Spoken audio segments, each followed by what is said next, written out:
Egg biryani చేసుకోవడానికి కావాల్సిన పదార్థాలు. ముందుగా మనం పెనం మీద బాండి పెట్టుకోవాలి. ఇది ఇట్లాంటిది పెద్దది. ఫ్రైడ్ ఆనియన్స్ ఇంకా కస్తూరి మెంతి రెండు పెట్టుకోవాలి. స్క్రీన్ మీద కనిపిస్తున్న ఐటమ్స్ అన్నీ వేసుకోవాలి. అవన్నీ దీంట్లో వేసుకోవాలి. వేసుకొని కొంచెం మిక్స్ చేయాలి.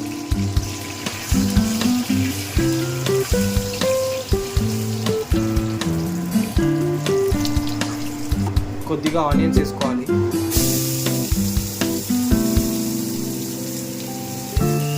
కలుపుకోవాలి.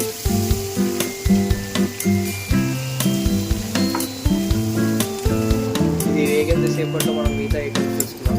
దానికన్నా ముందు పచ్చిమిర్చి వేసుకున్నాం. కలుపుకోండి.